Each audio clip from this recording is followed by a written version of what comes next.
With the escalation of competition between the US and China, Taiwan has become the focus of global attention. Everyone is now watching Taiwan, speculating about when a war might break out. It's like how my mom is so interested in all my male friends, and I have to say, Mom, that's too nosy. I think we shouldn't forget to consider the probability of an outbreak, which is our biggest enemy. It's like gambling on horses, you don't know which horse will win, but you know the odds are high, and in the end, you'll lose money. Early next year, Taiwan will hold its presidential election. Do you know what that means? It means we'll be hearing campaign speeches for a year. Elections are like the coffee I drink every morning, you know it gets you excited, but you also know it might give you diarrhea, yet you still drink it because without it, you can't face the world. On July 24th, Taiwan will conduct a live-fire military exercise. Everyone is nervously watching, like watching the last minute of a game. The only difference is that after the game ends, you can still have a pizza, but after a war ends, you might have to find a shelter. A think tank in Washington, the Hudson Institute, is also discussing this issue. They have something in common with my mom. They both like to speculate about the future. They predict that China may attack Taiwan within 12 to 18 months. It reminds me of those doomsday prophets who always say, the end is near. And then you look at them and think, if the end is near, would you tell me first instead of telling that billboard on the street? I wonder how they came up with that time frame. Then there's the decision of Xi Jinping to attack Taiwan. Experts say he's not a rational actor, that he would jeopardize China's economy and reputation because of Taiwan. I just want to say, you know, Xi Jinping is actually a rational leader, but he's playing a strategy game called civilization, where the ultimate goal is to unify the world. American experts also say that unifying Taiwan won't be the ultimate goal for Beijing. Taiwan will only be a stepping stone for China to expand its influence in Southeast Asia and the Pacific Island countries. Well, friends in Southeast Asia, I suggest you start learning Mandarin from now on because you might soon have new neighbors. I have to admit, seeing these news, I'm a little scared. I start imagining Chinese soldiers swarming Taiwan like ants, while American aircraft carriers hover in the sky like birds. The issue of Taiwan Strait security is serious, but on this issue, we're always wavering between, maybe, like an addictive TV series where everyone is guessing what will happen in the next episode. But please remember, this is just speculation, the real world may be more complicated than we imagine. What we need now is not worry and fear, but hope and understanding. Let's wait and see. The UK and China are at odds over a construction project. Yes, you heard it right, these two major countries are now quarreling over a house. But this house is no ordinary house, it's the new Chinese embassy in London. It is said that China has invested £2 million in this project, but the UK government has raised concerns about the construction plans. The dispute has escalated, and both countries are accusing each other of various issues related to the project. It's quite amusing to see such a big conflict arising from a single building. It just goes to show that even seemingly trivial matters can have significant consequences in international relations. The old site of the Royal Mint near the Tower of London was purchased for £550 million. What a painful situation, buying a house, preparing for renovations, and then the property deed gets rejected. The local council refused to grant planning permission, citing concerns about security and privacy. I guess no one wants a barbecue in front of their own windows with the embassy there. Chinese officials believe this is politically motivated and suspect the UK government of playing tricks. UK officials say it's a decision made by our local council. It's like a couple arguing, with the husband saying, "It's what my mom said, not me." But the UK is not having an easy time either, as their plans to rebuild the Beijing embassy have also been stuck. Looks like this is true love, if one can't have it, the other can't either. This matter is hanging in the air, with August 11th being the last date for China to appeal. If the issue is seen as controversial or of national significance, it will be decided by UK Housing Secretary Robert Jenrick. Do you know Jenrick? He's like a child in a candy store, having to choose only one candy, either economy or security. Now he's faced with the dilemma of whether to give the last piece of chocolate to his big brother or eat it himself. Did you know that China is the UK's second largest source of foreign investment, after the United States? But they haven't had a phone call in over a year. Seriously, even my least favorite ex-boyfriend occasionally sends a message to say hello. It seems like these two big countries might need a marriage counselor rather than diplomats. Well, let's wait for the decision of the housing secretary, and let's also look forward to the next phone call between China and the UK, to see if they need me to help ease the tense atmosphere. Recently, China's Foreign Minister Qin Gang has been missing for nearly 20 days. I guess he might be playing hide and seek. It's been 20 days and we haven't found him yet. Speaking of which, do you know who Qin Gang's substitute is? It's Wang Yi, the director of the Office of the Foreign Affairs Commission of the CPC Central Committee. He's really working hard, not only doing his own job but also taking over Qin Gang's work. It's like your nanny suddenly taking a leave, and you have to take care of your own children as well as the neighbor's children. Yes, it's difficult, but that's life. You know, in our normal lives, if a friend goes missing for 20 days, we might think, oh, maybe they're on vacation or too busy to hang out. But when a foreign minister goes missing for 20 days, oh boy, the world turns into a CSI crime scene, and everyone is conducting their own investigation. I heard someone speculate if he got COVID-19. Well, I saw some comments from netizens saying, Qin Gang's COVID-19 seems to be lasting longer. For us ordinary people, the first time takes 7 to 10 days, and the relapse lasts 3 to 5 days. It's like we're diagnosing him. Why isn't your COVID-19 playing by the rules? Some people are speculating if he fell out of favor. It reminds me of when I was in high school and the class monitor suddenly stepped down. Everyone was guessing if he had done something wrong and got punished by the teacher. Or maybe he had an argument with the teacher? At that age, it was more exciting than any soap opera. Dr. Wang Juntao has a viewpoint that Qin Gang might have been sidelined, allowing others who are ready to be scapegoats to move forward. It reminds me of when I used to fight with my brothers.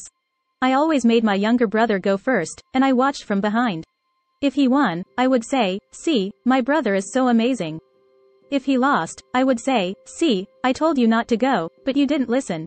Lastly, let's talk about the issue within the Ministry of Foreign Affairs. Some analysis suggests that there is chaos within the ministry. It reminds me of my college dormitory. Everyone has their own responsibilities, but when something happens, nobody can find the person in charge, and then we see one person running around, that's our dormitory head. You see, isn't that similar to Wang Yi's situation now?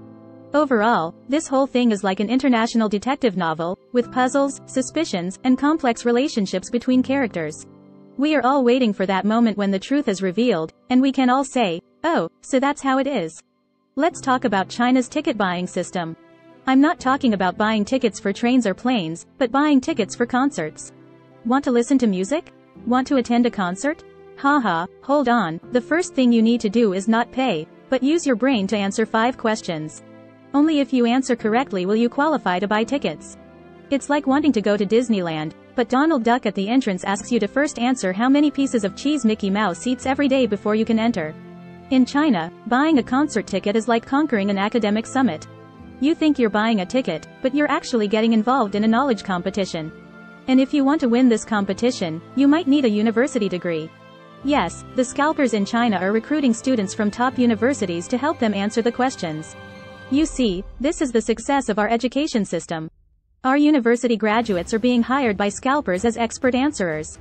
Jokes aside, I have to say, it's a really creative idea. The organizers say, you want to attend JJ Lin's concert?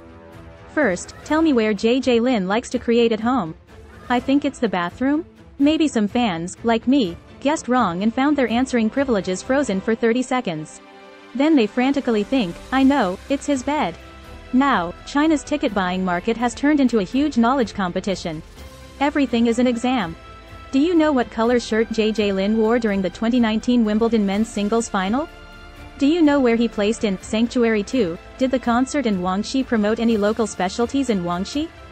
Do you know what awards he received in Season 3 of The Sound of Dreams? Let me tell you, these are all things you must know if you want to buy tickets. We, as fans, have to remember all the details about JJ Lin before attending his concert. It feels like preparing for the second part of a driving test. Honestly, I want to find JJ Lin and ask him, JJ, can you answer these questions yourself? I think he might say, sorry, I'm too busy, I even forgot what color shirt I wore at Wimbledon in 2019.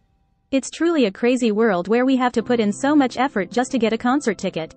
Looking at everyone's stunned faces, I know what you're thinking. Yes, this is the current situation of buying concert tickets in China. You may have to memorize answers, fight against elite scalpers, and go through a knowledge competition, just to get tickets to see your beloved star. So, what should China do? What I want to say is, change the situation and make it easier and fairer for more music fans to get their tickets. That's what China should do. It's a problem that requires everyone's effort. Microsoft has stated that hackers from China have previously breached email accounts of around 25 organizations, including US government agencies. Although Microsoft did not specify the affected organizations, the U.S. Department of Commerce confirmed to the BBC that it had been informed by Microsoft about the attack. It has been reported that U.S. Secretary of Commerce Gina Raimondo was one of the individuals affected by this incident. U.S. officials have suggested that the intrusion occurred in the weeks leading up to Secretary of State Antony Blinken's visit to China, and the hackers may be affiliated with the Chinese military or intelligence agencies. The attack targeted personal email accounts, but there is no evidence of classified emails or cloud systems being compromised. The U.S. government has not officially attributed this breach to China, possibly due to the Biden administration's attempt to maintain negotiations with Beijing. However, U.S. officials privately acknowledge Microsoft's attribution of the attack to China and state that it exhibits characteristics of a complex attack with government support. The sophistication and targeting of this attack suggest that the Chinese hacker group is either part of Beijing's intelligence apparatus or working for it. The Biden administration is seeking to cool down tensions between the U.S. and China, and this intrusion could further strain the relationship between the two countries. According to current and former U.S. intelligence officials, Chinese cyber spies have been successful in stealing data from the U.S. government and its allies for more than a decade. While the general outline of this newly disclosed hack is not surprising, some argue that it reflects China's rapidly advancing technological capabilities and its more precise targeting of individuals considered valuable intelligence targets. China has claimed that the source of Microsoft's report is information released by U.S. officials and once again accused the U.S. of being the world's largest hacking empire and cyber spy. This intrusion comes at a fragile moment in U.S.-China relations and raises new concerns about China's increasingly sophisticated capabilities in planning cyber attacks.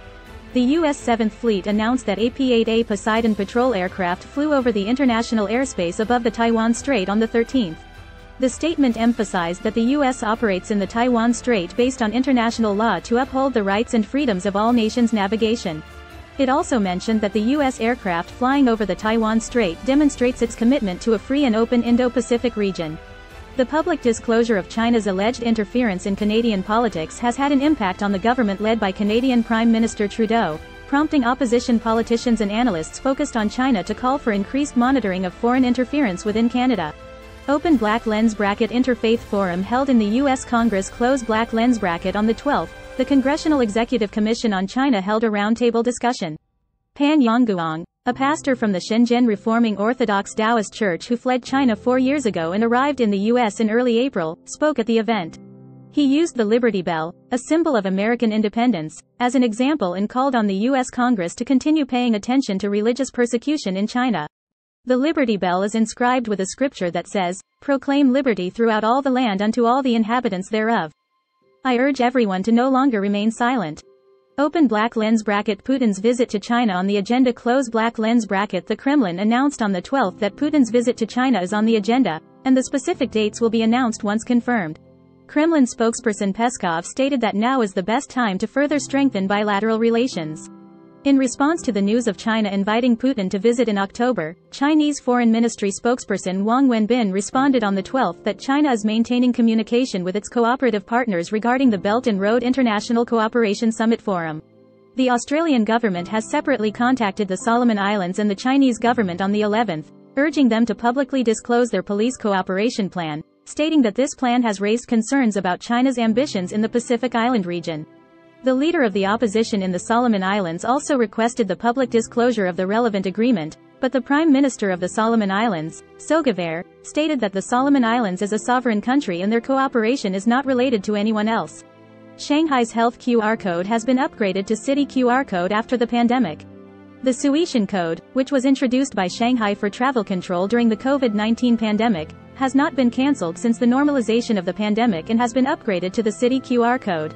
The authorities claim that it can provide individuals with convenient one-code services for medical treatment, transportation, cultural and tourism activities. Chongqing's Yukui code, which can check nucleic acid test results during the pandemic, is still in use and is also positioned as a city service code.